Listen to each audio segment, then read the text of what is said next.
Hello and welcome to This Week at the Movies. I'm Matt. And I'm Eric. And this week we are talking about the terror of being on a private plane in Alaska or of working in an underground office. We are going to be talking about Flight Risk. And then we are also going to be looking at a small screen series called Severance that Eric got caught up on season 1 and now will not. I feel like I should make you wait the 3 years to be able to watch the season 2 premiere. But unfortunately, since it's out, you can just dive right in. But we'll kick things off with a film that was supposed to come out at the end of last year. They kicked it back to January. Having seen it, that was probably the right call. Much less competition. It probably fits the oeuvre of what we've seen this month so far. That's Flight Risk. The good things, 91 minutes. Yes. Largely contained in the cockpit of a small private plane flying over Alaska, basically a three-hander. You have a couple of people that pop up via phone, some of whom are familiar voices like Paul Ben-Victor and Leah Remini, but mostly it's Michelle Dockery and Topher Grace, who is a U.S. Marshal and her witness for the prosecution, and Mark Wahlberg, who is their overly friendly, charming Southern pilot who is actually none of those things, as they find out when they're mid-air, leading to some confrontations and collisions. I will say, I think this trailer didn't do the movie a great service because, based on everything, few shots in the trailer, that when he first makes his move, he's not successful, and they are able to overcome him and fly the planes. Kind of strips a couple of those moments of early tension. This one directed by Mel Gibson, probably. I don't know what you think of when you think of a Mel Gibson movie, because he's been kind of all over the board. I looked Passion at of the Christ, directing history. He directed The Man Without a Face was his first one. Then he did Braveheart. He directed Braveheart? He directed, actually, I believe, won the Oscar for directing Braveheart. Did Apocalypto, Passion of the Christ, is doing Passion of the Christ Part 2. The movie we never thought would get a sequel. And apparently they're working on a third. I have questions. A third? What? Yeah, I have questions. Maybe he's looking at a revised version of script. It's a prequel and it's a Christmas movie.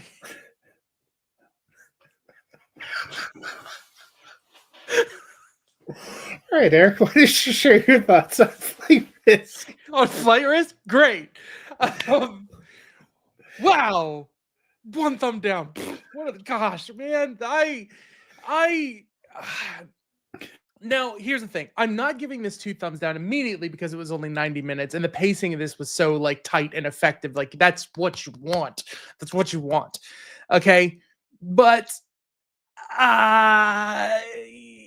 my core problem, and it's going to get into spoiler territory, so I'm sorry for people, I know it wards people off to not want to watch if it's a thing, but I am going to spoil what happens with Mark Wahlberg.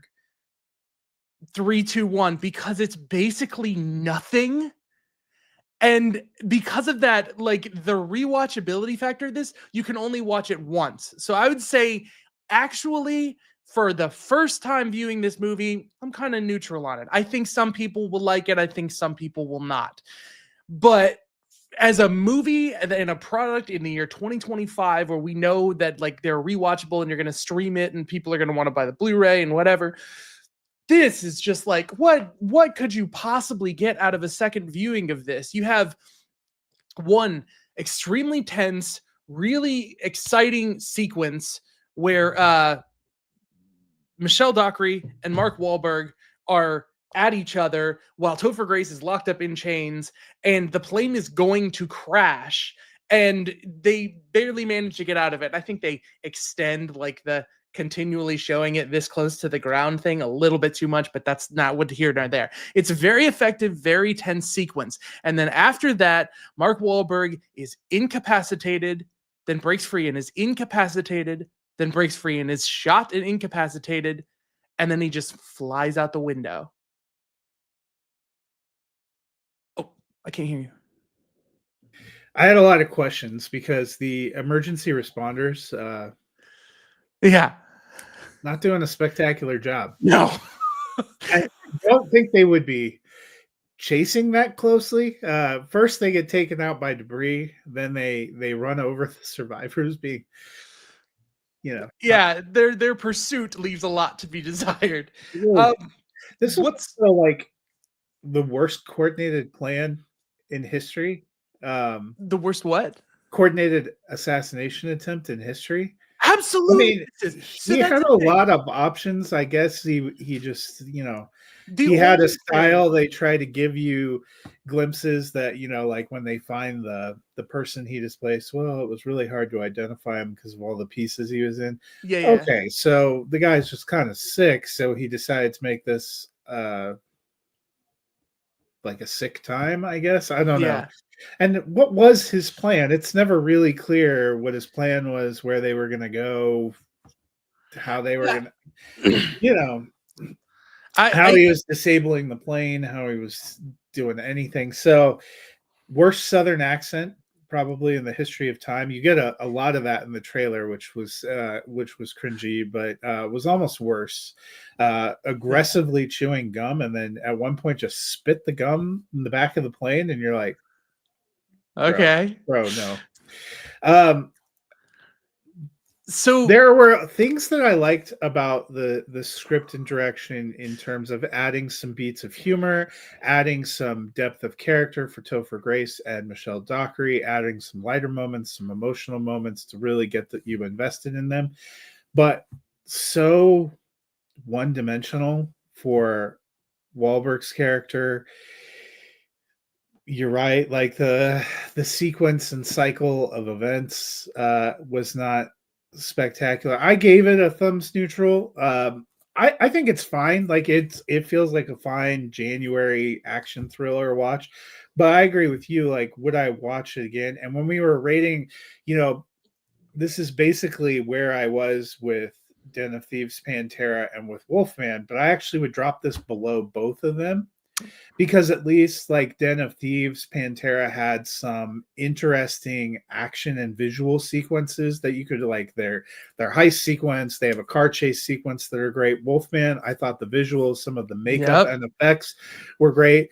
There just to me wasn't enough depth of character built in. Here you get a little bit of depth of character for a couple of them, zero depth of character for the villain, and then it kind of just wraps up.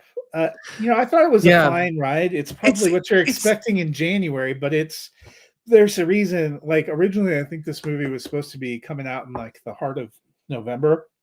It would have gotten shredded. So I don't know if this would have worked, but here's the thing. I think that this is a movie that is so not over that it bothers me, because that's the whole thing. There is some tension left in a rewatch of this, in the sense that you don't know how far corruption goes, right? And that plays out mostly off screen and through a phone and through a headset. And that's a little disappointing, but I definitely prefer being contained to the one location. I think that's a great thing. But they had this like one opportunity where she has like Hassan, who's been helping her this whole time, and she needs at least a male's voice on the phone where this guy says, "Is it done?" And she could have had him or someone say like, "It's done," like something really quick or small, so that they could sort of try to disappear and maybe do a quick small scene in a courtroom where there were surprise witnesses, and you just get one shot of who the bad guy is, and you see his like look of like, oh no, they're actually going to testify.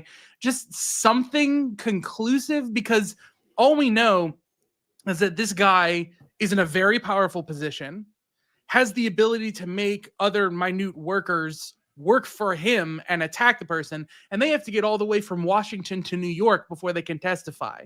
There's like a whole other movie left. They have to go on another flight in order to especially since she knows who the bad guy in their organization is. That person's also still fairly high up in the organization, and she doesn't have exactly tangible proof, right? I don't know. Or I would have you get almost this emotional beat of when Hassan, when she sees him in person and they're about to get, and then it leads to this other like quick ending thing. And then so you kind of get robbed a little bit of that. One of the meaningful deaths in this film happens off screen for a character who were never actually given physical presence to. I almost think, the way that you have the person who's in the middle of it all, but getting help and support and friendship from somebody outside. We saw that done really well in Die Hard, where you also, if Al Powell had been a disembodied voice on the phone and you never saw him, it probably would have dampened the effect. I think they could have done some cut-ins for some of the, for at least a couple of these people that were on the phone so that you felt, I mean, I'm not even sure people would recognize that it was Leah Remini. I recognized the voice, but I couldn't quite place it. So I looked it up. But I mean, it is what it is. It's tight. I mean, it's a testament to Michelle Dockery that she is able to carry the emotions at all when so much is happening just over her headset. So I got to give her credit for that. Yeah. So, if you're looking for just kind of a quick, action thriller, you could do worse. Before we move on to the next thing, I think you had a film that you saw that you wanted to give a shout out to. I did. I wanted to shout out Oddity. It's a Shudder. It's so you got to watch it on like Prime through Shudder. Oddity or just subscribe to Shudder. I can't go directly to Shudder anymore. Like you can't download like the app anymore. You have to download Prime, and then you have to have a subscription to Shudder, and then you have to go like through it. At least on the devices that I'm currently using. But what a joyous time. I know, it's so weird. It's so like, I don't know. That's bizarre. Shudder used to be a really good app too. They always had like. Well, I thought Shudder is part of AMC Plus. If you subscribe to AMC Plus, it could be also, yeah. But I miss them having they always have like lists of like different categories and titles. One of them was just what's on TV, and they had programming, and you could just tune into whatever was playing at the time and just watch the. I thought that was a genius thing that some other streaming services should pick up on. Don't know what to watch? Just watch what's on. Like that's what's missing from a lot of TV. Anyways, Oddity is the story of a woman. I'm gonna need to look at names here. Yes. Carolyn Bracken. And I was wondering if it was twins that were playing the characters, if it was the one actress. It looks like it's just the one actress playing herself and her sister. And she is married to a man who works at a mental institution. One night, she is at the home that they are restoring, which is insanely creepy and devoid of light. And she's in just a tent. And there is a knock at the door. And a man named Olin Bull, played by Tag Murphy, tells her, "You need to let me in. Someone just crept into your house while you went to your car for a second." And he has broken out of the mental institution that her husband works at. So she doesn't trust him. A movie ensues from there. She is dead, and the husband is dealing with and moving on and talking with her sister. And there is a whole really nice through line story balancing whether or not the supernatural is real. And then it ends up leaning pretty heavy in the favor of like one. In a way that I thought was just incredibly satisfying. It takes the trope of usually the male husband boyfriend character not believing the female leads in their concern for something supernatural. It takes that and sort of weaponizes it or villainizes it. And I thought it was extremely effective in terms of horror and suspense and just dread being built up when you know what something is supposed to be, and it is confirmed that your fears are true, and then the ball drops. It happens time and again, and I just thought it was extremely effective, and I really liked it. Yeah, that was one of the IFC Shutter release that came out in 2024, fairly popular on their streaming service. I know I saw it in a group of end of the year for your consideration films. There were a lot of horror films that came out last year. A lot. One of the other things we're going to talk about today is the return of a series on Apple TV Plus, and that is Severance. Debuted in way back in the winter of 2022. I followed it the whole time it was running in live time. At the end of 2022, it was one of my top shows of the year. The finale of season one, a chef's kiss of an episode that was one of my favorite episodes of the year. Eric, you have finally caught up. What did you think of the first season? This show absolutely baffles me. It mind boggles me. There's an author I like to follow on social media, and he talks about how it's bizarre in a world of streaming that we get so lost in everything that a show as special as this can be missed. This is the kind of show that is like lost, or should be one of the biggest shows that everyone is talking about and posting theories about and trying to figure out. Every single episode has me saying, like, what the fuck? Like every 5 to 10 But imagine minutes. if Lost only aired a season once every 3 years. I Can't imagine. I do think the layout of both the I've said for a long time, I think Apple TV Plus is one of the best streaming services for original television content. Mm-hmm. They've put out some incredible shows, but this was also out at the same time that Ted Lasso was really taking off. Okay. So I think it got lost a little bit in there. But Apple has been building up. I also think this is a show where the layoff did it a disservice, because I do remember at the time when it came out and that spring, I think the original finale of season one aired in April of 2022. Okay. There were a lot of theories and a lot of excitement, and I can't wait to see where this is going. But then it's just been too long. We don't get another episode until January 17th, 2025. And I think it was like April 12th of 2022 is what that is, a pretty mammoth gap. Mm-hmm. And I do wonder, like it's hard, because I agree with what you're talking about, like the Lost thing. The Lost was on network where it was much more readily available and was pumped much more week to week, year to year in media and stuff. But also you had 22 episodes a year, so it was running from September to May, and it always came back. Yeah, but yeah, just I normally.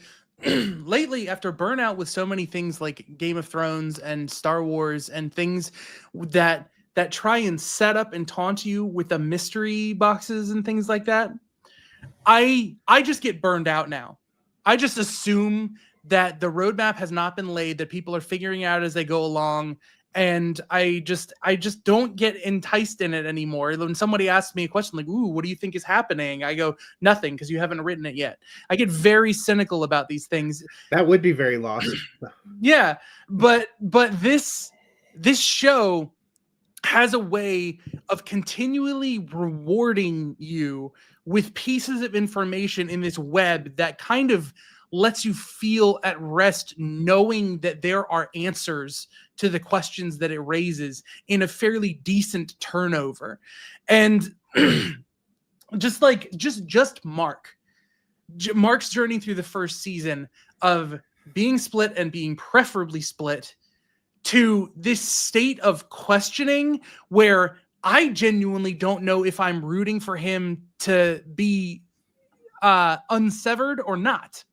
Because there's so much that he's been through. Well, except for one really obvious reason why I would want him to not be severed currently, which is brought up by the end of the show regarding his wife. I'm still reeling. You understand? This happened to me last night. I don't think it's a spoiler to say, because it's been 3 years to get to that. Yeah. I will in a minute talk about the first 2 episodes that are available, but we are not going to do spoilers, and I can't wait for you to catch up to season 2, and we'll probably come back and talk about it. But yeah, the end, that was probably what was the biggest gut punch, is that finale episode was beautifully crafted, and you get so many big moments, where Helly is brought to life. Oh my gosh. And Mark, figuring out that his neighbor is Yep. Miss Cobell is actually infiltrated his life, and figuring out that he believes his wife, who he thought was dead, who's the whole reason he did this program, is somehow alive, kind of bringing his sister in, and you end on this like WTF moment, and yeah, then it was quite a wait. and Irving is such a like an intriguing character, like already for his like devotion to the company. This is John Turturro, and then seeing like some hints and teases of why his character became severed and what this like bleed over of like this art, like is it PTSD, is it like what, but like this idea that somehow his romance has transcended the severance. What an unexpected romance too. Whoever thought of the casting for this show deserves some kind of, not award per se, but like some sort of spotlight. They need to be put in a room and they need to be allowed to work more. Well, and that was the thing. It got a ton of Emmy nominations the year the first season came out. I don't think it didn't bank a lot of Emmys, but it got 2 primetime Emmys. I think they were, I'm going to look it up real quick. They were not huge categories, but it had a ton of nominees. Most of the cast were nominated. Adam Scott was nominated. Patricia Arquette was nominated. I bet. Burrow was nominated. Christopher Walken was nominated. They got nominations for writing, direction, for production design, for shooting. I'm trying to remember what they actually won for. They won for main title design. Oh, wow. And for score. Good, fair, well earned. Score. Okay. And for score. So, but they picked up a lot of things. It was a very critically popular and popular, I think with viewers, and there have been a lot of people, not just you, but a lot of people that have caught up in the 3 years since. So I'm curious to see if this second season, if it keeps that momentum up, becomes even bigger kind of windfall for the show, because people who were passionate about it kept talking about it, and we kept talking about when is it going to come back and how is it going to come back. And I think there were some creative things behind the scenes, and then they had the writing, they had the writer and actor strike that delayed some things. But they are now putting it out weekly. The first one dropped January 17th. A fascinating episode that I thought was a great showcase for Adam Scott. Just a great showcase episode, but a very tightly contained episode that builds the tension by not really directly answering any of the questions you had at the end of the finale. It was a fascinating choice. I will say, I have the screeners. After I finished this first one, I'm like, I've immediately got to go to the second one because I've got to know. And the second one, which just came out on Friday yesterday, which I believe is titled Goodbye, Mrs. Selvig. And so far has an 8.6 rating on IMDb, which is pretty good. I thought the second episode was incredible. It does go back and answer some of your questions about the immediate aftermath, sets some things in motion, and begins to give you an idea that this season is going to be a little bit about what the heck they are doing in the Severed division, which I think was a huge question. Yeah. And why these people matter to this company. So I'm very excited about that. Some very good performances.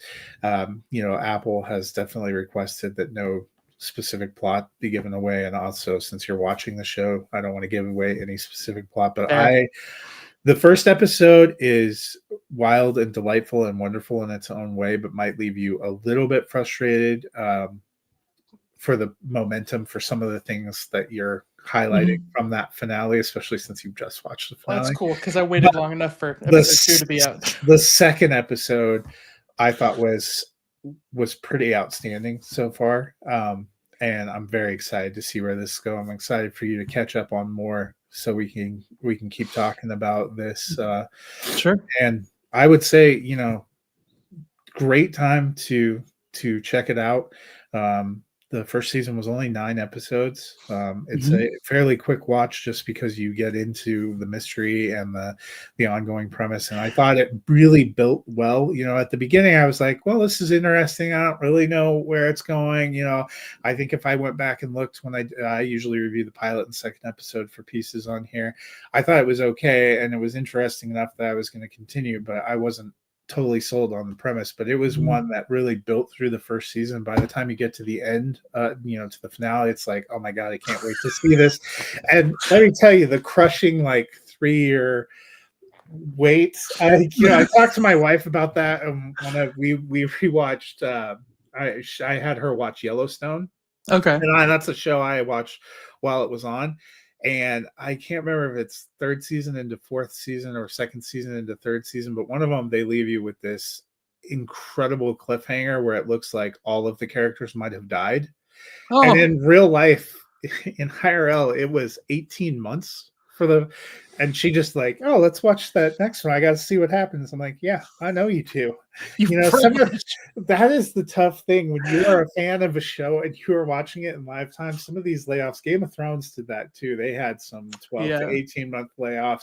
I think after Jon Snow got stabbed and left, it was like an 18-month layoff, and you're like, did they just kill Jon? I'm not okay with this. I'm not okay with any of this, So I'm glad you don't have to wait 3 years. And I'd be very curious to see how you feel about these episodes. I really liked episode 2. I thought that I'm not dismissing the second season premiere. It was wildly creative. It begins with a very wildly creative sequence to open. But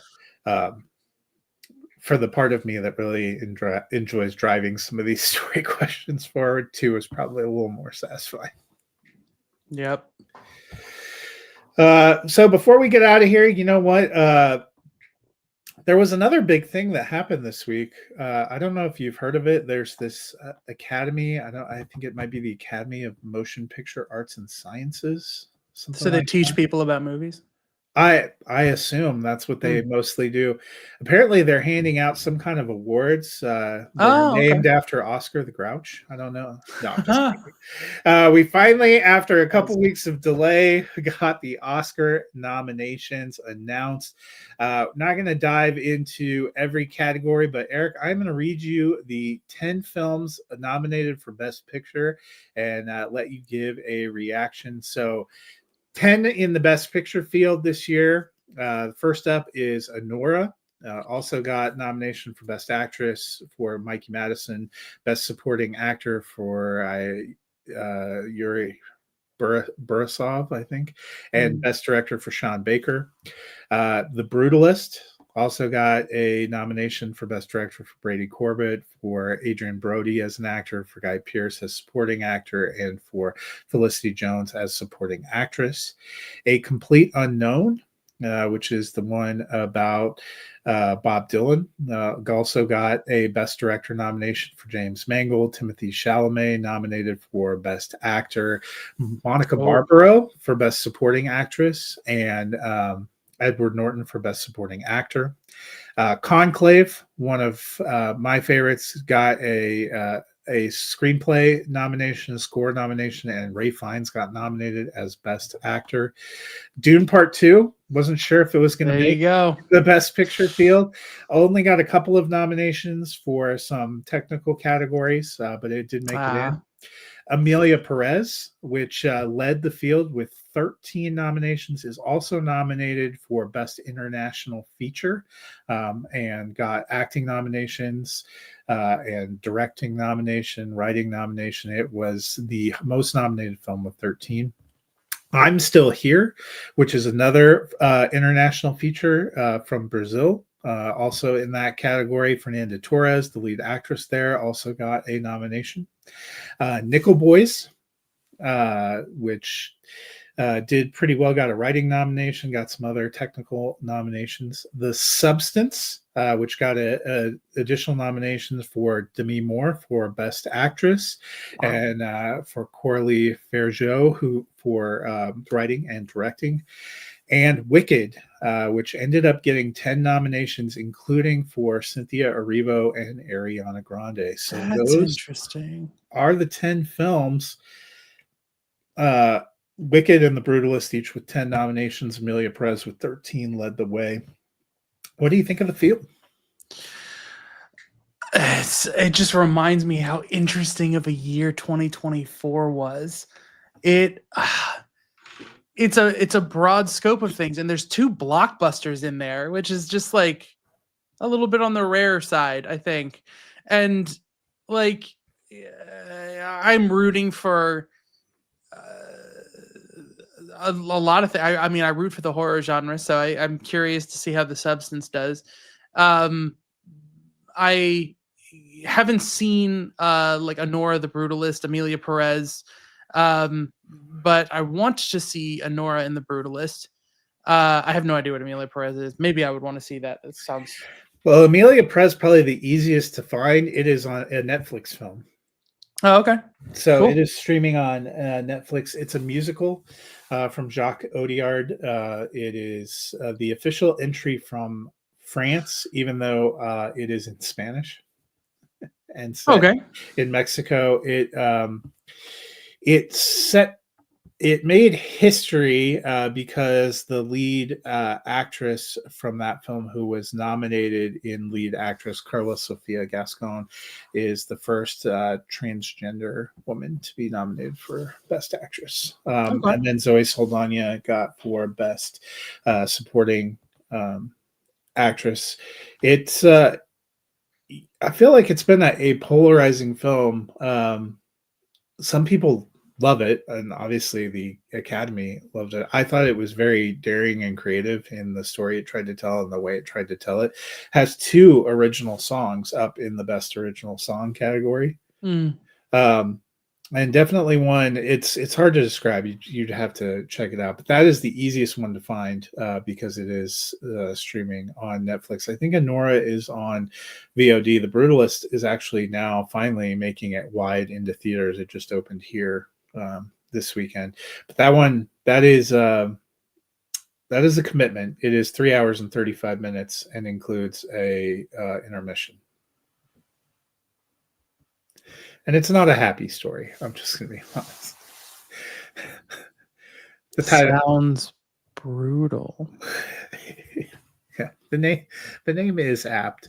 I would say I was interested. I am starting to wonder now that it has been officially announced that they're making Dune Messiah, if the Academy is now looking at Dune the way that they looked at Lord of the Rings, and no matter what happens with Messiah, it's going to win all the awards as a cumulative, because I thought it was very interesting to me that Dune Part 1, which both you and I and many people would agree was a lesser overall film, got 10 nominations. And this one feels like it's been more overlooked, only had a handful of nominations, not in any big categories, although I am choosing to think Timothée Chalamet's nomination for Best Actor is comprehensive of both of his roles. That's what I'm choosing to believe, because I actually liked him better in Dune Part 2. Yeah. But, you know, Denis Villeneuve did not make it into the directing category this time. I believe he did for the first one. But I'm just wondering, like, now they're going to take this as kind of a 3-part, and if we're going to see, you know, the Lord of the Rings movies all got nominations, but they didn't really start winning big until Return of the King. Return of the King, which felt like a cumulative, because I don't personally think Return of the King was the best of those films. Right. But I mean, that's the thing, is like it was largely known that Lord of the Rings was a singular production that did more work on the movies as they were being released and finished them as they were coming out. But it was one project, and a lot of people understood that. And so it's kind of rough to see, like, like even Dune Messiah is like a separate book. It's a separate source material, and it's just, well, I mean, so I are don't the know. Lord of the Rings movies. Right, but like they're all the Lord of the Rings, and then you have Fellowship of the Ring, Two Towers, and that you have Dune, and then you have Dune Messiah. Yeah.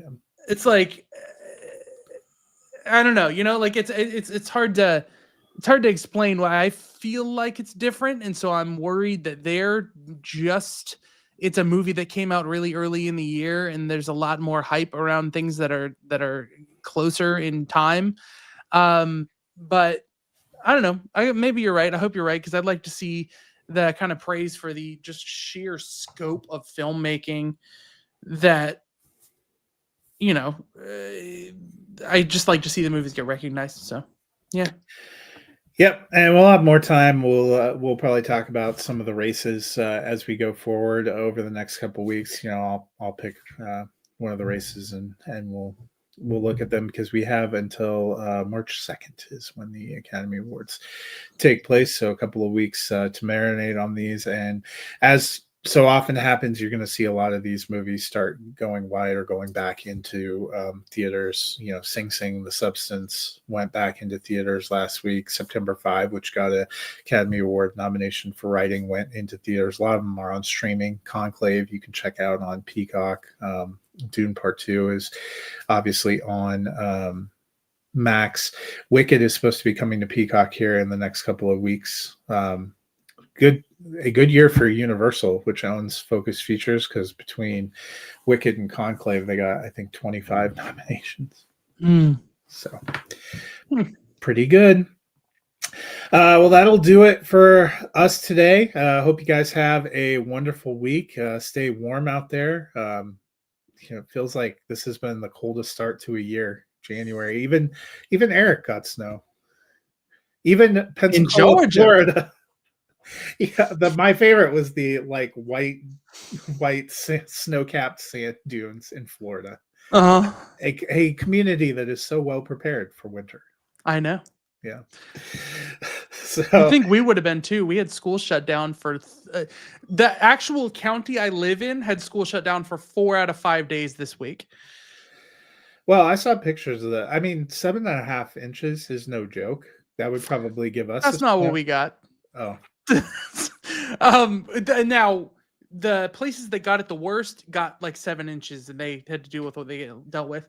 But we kept having closures because our road salting and clearing process is so underused, I would say, that what happens is every time there would be a bit of melting a few hours above freezing during the day, everything would refreeze at night, and they'd have to call. They can't use bus transportation, so they'd have to call a virtual day, and it's just we just get shut down at this much snow. Well, ice is no joke. It is not. It's been not too spectacular here. I'm ready. They said we're supposed to be in the 40s next week. That's never sounded so good. Yeah. So you go outside and suntan. Probably short stay. All right. Well, that'll do it for us this week. We will be back next week. We're going to be looking at the movie Companion and maybe one of the races out of the Oscars. But until then, we will see you guys at the movies.